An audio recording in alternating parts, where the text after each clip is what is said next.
Welcome back. अच्छा जी, आज हमने ज़हमत दी है, हमारे साथ आगा बास साहब भी मौजूद होंगे, क्योंकि जहाँ बहुत सारी बीमारियों का ज़िक्र हो रहा है जिसमें डेंगू, मलेरिया, डिसेंट्री, डायरिया वगैरह शामिल हैं। जल्दी अमराज भी हम देख रहे हैं क्योंकि मौसम तब्दील है और यकीनन अब ख़िज़ा का मौसम आ गया है, तो इसमें भी लोगों को इरिटेशन महसूस होती है। खुश्की फ़ौरन हवा में आ रही है। पहले जाहिर सी बात है एक मॉइस्चर था, बारिशों का सिलसिला चल रहा था, लेकिन अब जबकि आबो हवा तब्दील हो रही है और यकीनन इतनी ज़्यादा पोल्यूशन है, इतनी ज़्यादा गंदगी है, लोग बेचारे डिस्प्लेस भी बहुत हैं। खैर, जो सैलाब ज़दगान है उनका तो अब क्या ही इस वक्त ज़िक्र किया जाए कि मुख्तलिफ़ कैंप्स में जहाँ उनकी रिहाइश है वहाँ पर भी जल्दी अमराज फैल रहे हैं क्योंकि हाइजीन के मामला बहुत बुरे हैं। लेकिन हम घर में क्या एहतियाती तदाबीर कर सकते हैं? अगर हर शख्स जो जल्दी मर्ज़ में मुब्तला है उससे दूरी बनानी चाहिए, उससे ज़रा डिस्टेंस रखना चाहिए। क्या ये सब चीज़ें कंटेजियस हैं या नहीं? आइए ज़रा इस पर बात करते हैं। तिब्बे नबवी के रूह से कुछ अच्छी आदत, कुछ अच्छी टिप्स लेते हैं ताकि हम और आप ऐसी प्रॉब्लम से महफूज रह सकें। अस्सलाम वालेकुम आगा साहब। वालेकुम सलाम, जीती रहिए। आप कैसी हैं? खैर, मैं बिल्कुल ठीक ठाक। आगा साहब, ये बताइए कि ये जो मौसम तब्दील हो रहा है, ख़िज़ा का मौसम शुरू हो चुका है, हवा में खुश्की है, तो इसकी वजह से भी लोग ड्राइनेस की वजह से ये प्रॉब्लम्स फेस कर रहे हैं या हाइजीन की वजह से? देखिए, बिस्मिल्लाहिर्रहमानिर्रहीम, हवा में खुश्की तो अब आना शुरू हो चुकी है जी। और देखिए, ये जो खुश्की की वजह से ख़ारिश होती है और उस वक्त हमें विटामिन ए, विटामिन सी की बड़ी ज़रूरत होती है जी। तो विटामिन ए किस चीज़ में सबसे ज़्यादा पाया जाता है? और जैसे जैसे सर्दी करीब आएगी तो हमें उस चीज़ की बड़ी ज़रूरत पड़ेगी। अब मैं किस चीज़ का ज़िक्र कर रहा हूँ? मैं ज़िक्र कर रहा हूँ गाजर का।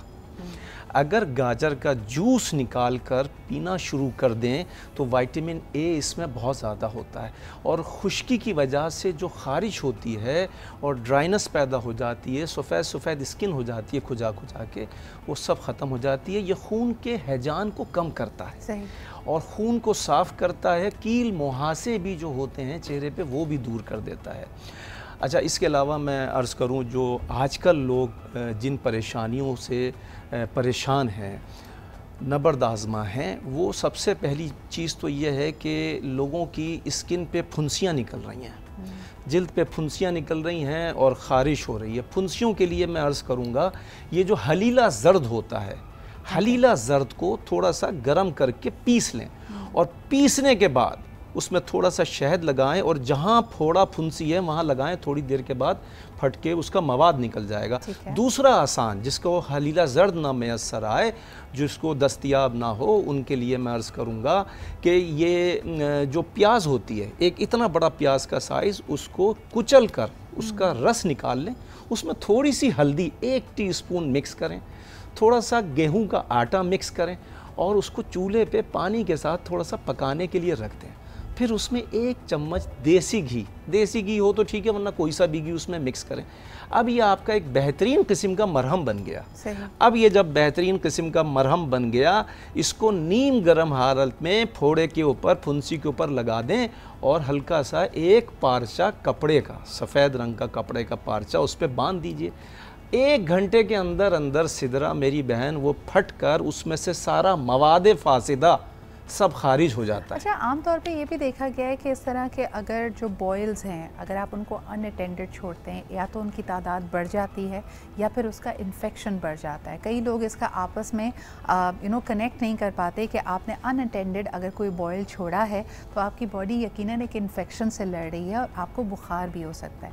ऐसी सूरत में अगर आपको बुखार हो तो उसके लिए क्या लिया जाए? देखिए, नीम के पत्ते अगर 25 ग्राम सुबह निहार मुँह 25 ग्राम सादे पानी से फाँक कर पी लिए जाएँ तो बुखार भी नहीं चढ़ेगा और खून अंदर से बहुत तेज़ी से, नीम तो बहुत तेज़ी से खून को साफ़ करता है और फोड़े फुंसियाँ ऑटोमेटिकली खुश्क होकर दबना शुरू हो जाते हैं। अगर आपने उस फोड़े पे कुछ नहीं भी लगाया तो भी नीम के अंदर ये तासीर अल्लाह रब्बुल इज़्ज़त ने रखी है कि वो आपकी फुंसी को खुश्क कर देगा और मवाद फासिदा ख़त्म कर देगा। ठीक है। अच्छा, ये जो ख़ारिश होती है लोगों को, अब मैं ख़ारिश के लिए मैं अर्ज़ करूँगा कि सबसे पहले तो नमक का इस्तेमाल, जिसको ख़ारिश ज़्यादा होती है और वो चाहता है कि पहले दिन मेरी ख़ारिश में 50% कमी आ जाए, सिदरा बहुत ही आसान तरीन सहल नुस्खे में बताया करता हूँ। और सबसे पहली बात मैं ये अर्ज़ करूँगा लोगों की खिदमत में, अगर आपको ख़ारिश हो रही है, जिल्द पे खुजली हो रही है, नमक का इस्तेमाल कम कर दें। अगर हो सके तो 2 से 3 दिन तक छोड़ दें उसका, यानी सोडियम की इंटेक आपकी कम हो जानी चाहिए। उसके बाद आप फल और सब्जियों का इस्तेमाल ज़्यादा करें, गोश्त भी छोड़ दें। पहले दिन देखेंगे आपका ख़ारिश में कमी आना शुरू हो जाएगी। उसके साथ, लेकिन उसके साथ करना क्या है, एक लीमू लें। लीमू, ये जो छोटे छोटे होते हैं वो लीमू ही नहीं होते, जो एक बड़े साइज़ का लीमू होता है वो असली लीमू होता है। उसको काटें और काटने के बाद उसको हल्का सा लीमू को चूसना शुरू कर दें। थोड़ी थोड़ी देर के बाद लीमू का रस चूसें और वही लीमू आप थोड़े से नारियल के तेल में उस लीमू को निचोड़ें और मिक्स करने के बाद जहाँ जहाँ ख़ारिश है वो लगा दें। पहले दिन नहीं, पहले घंटे में 50% ख़ारिश आपके जिस्म से ख़त्म हो जाएगी। आगा साहब, एक और बात बताइएगा कि हमारे यहाँ जो वाटर सप्लाई है, यकीनन अब सैलाब के बाद हमने देखा कि पानी की क्वालिटी और मज़ीद ख़राब हो गई है, और ख़ास तौर पे कराची के मुख्तलिफ़ मुल्क के उन इलाकों में जहाँ पानी मैसर नहीं है लोगों को, और टैंकर्स डलवाए जाते हैं। इन टैंकर्स की भी सफाई का ज़्यादा ख्याल नहीं रखा जाता, तो कई जल्दी अमराज इस नाक़िस पानी की वजह से भी हैं। उस सिचुएशन में क्या करना चाहिए? कोई टोटका, कोई तरीका जिससे ये जो पानी है एटलीस्ट वो आपके इस्तेमाल में लाते वक्त, यानी बेशक आप उसको खाने पीने के लिए इस्तेमाल ना भी करें, लेकिन अगर आप उससे नहाते हैं, गुस्ल लेते हैं, तो वो इस काबिल बनाया जा सके। जी हाँ, देखिए फिटकरी बहुत मशहूर है इस काम के लिए। अगर फिटकरी को थोड़ा सा आप उसमें डाल देंगे, पानी में, अपने टैंक में डाल दें। हमने बहुत सारे लोगों को बताया कि फिटकरी अपने टैंक में थोड़ी देर के लिए यूं घुमाएं, 1-2 मिनट के लिए, वो निकाल लें। पूरे पानी का जो कचरा होता है, गलाजत होती है, वो सब जाके नीचे बैठ जाती है। अच्छा, अगर पानी बॉईल करके आप पी रहे हैं, बॉईल करने के बाद भी आप चाहते हैं कि उसके अंदर से जितनी फासिद मवाद जो नज़र आ रहा है आपको, उसको आप बिठाना चाहते हैं, उसकी तह में 1 सेकंड के लिए फिटकरी को यूँ घुमाएं, 10 मिनट के बाद देखें सारा कचरा उसका नीचे तह में जाके बैठ जाएगा। उसको छान के पी लें आप। छानने की भी ज़रूरत नहीं, ऊपर से कप से आराम से निकालें और पी सकते हैं आप। जब उसको हिलाएंगे तो वो मिक्स हो जाएगा। सही। तो फिटकरी, अच्छा, फिटकरी को अगर गर्म पानी में फिटकरी आप मिक्स कर दें पाउडर बना के, उससे नहाएं, गुस्ल करें, तब भी ख़ारिश 5 से 10 मिनट के बाद ख़ारिश ख़त्म हो जाती है। ठीक है, 5 से 10 मिनट अच्छा, के बाद। एक और सवाल आपके लिए आया था पर्टिकुलरली, और क्योंकि वो हमारे आज की स्किन क्वेरी से रिलेटेड है तो हमने कहा इसमें शामिल कर लेते हैं। वैसे तो एक्नी लड़कपन में, टीन एज में बहुत सारे लोगों को होती है, हार्मोनल चेंजेस भी है, आपकी स्किन ज़्यादा ऑयली है, a lot of people experience it. लेकिन आपकी जो मिड एज में जाके, जिसको एडल्ट एक्नी कहा जाता है, कि 30 की उम्र के बाद अगर चेहरे पे कील महासे हो रहे हैं तो फिर क्या करना चाहिए? ये क्या आपके जो टीन एज की एक्नी से मुख्तलिफ है, और इसके लिए कोई टिप दीजिएगा? बिल्कुल, मैं अर्ज़ करूँगा। देखिए, ये जो लौकी होती है, लौकी को धूप में खुश्क कर लें, और खुश्क करने के बाद फिर उसको जैसे हम चिकन का टिक्का भूनते हैं, ऐसे सलाख में लगा के उसको हल्का सा भून लें आग के ऊपर। जब भून लेंगे आप तो वो बिल्कुल ब्लैक कलर की हो जाएगी, उसका पाउडर बन जाएगा। उसका पाउडर बनाने के बाद सिर्फ शहद खालिस होना चाहिए, उसमें मिक्स करके आप वहाँ जहाँ जहाँ एक्नी है वहाँ लगाएं, और उसके बाद ज़ीरे के पानी से जब लगा लें, उसको धो लें, ज़ीरे के पानी से, गर्म पानी हो ज़ीरे का, उससे उसको धोएं, उससे वॉश करें। सही। एक्नी 2 से 3 दिन में रिमूव हो जाएगी। वाह, ओके। और इसमें यकीनन कई लोगों को ये भी होता है कि वो जो एडल्ट एक्नी है उसमें अगर पस बहुत ज़्यादा है और वो तकलीफ़ दे पस है, तब तो मेरे ख्याल में उसको रगड़ना, एक्सफोलिएट नहीं कर पाएंगे। उसके लिए कोई और टिप? देखिए, अगर पस है तो भी नीम के पत्तों का पाउडर और शहद मिलाने के बाद उस पर रखें खाली, और हल्का हल्का रखने के बाद उसको आप इस तरह मसलेंगे तो आप देखेंगे कि उसका पस निकल जाएगा, खारिज हो जाएगा, और बग़ैर तकलीफ़ के पस भी ख़त्म होगा, जलन भी ख़त्म होगी, वरम भी ख़त्म होगा। मतलब उसमें फिर वरम भी होता है, उसमें जलन भी होती है, अंदर खौलता है वो। अच्छा, बहुत सारे जो हमारे जल्दी अमराज ऐसे हैं कि वो मर्ज़ तो सही हो जाता है, वो बॉयल या वो दाना भी ख़त्म हो जाता है, लेकिन वो अपना निशान छोड़ जाता है।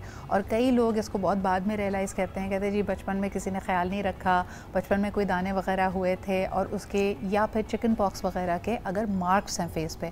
अगर साहब, तिब्बे नबवी से ऐसा कोई फार्मूला कि ये चेचक के या चिकन पॉक्स के या एक्नी के मार्क्स चले जाएं?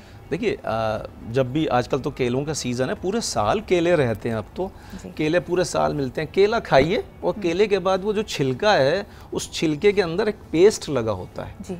उस पेस्ट को छुरी से निकाल सकते हैं, खुरच के नहीं, निकालने की भी ज़रूरत नहीं। उस पेस्ट को, उसी छिलके को ऐसे ऐसे ऐसे ऐसे आप मसलिए उस पर, आप देखेंगे कि कुछ दिनों के बाद उसका निशान गायब हो जाएगा। अच्छा, पुराने से पुराना अगर निशान भी पुराने से पुराना हुआ, अल्लाह ने केले के अंदर ऐसी खुसूसियत रखी है।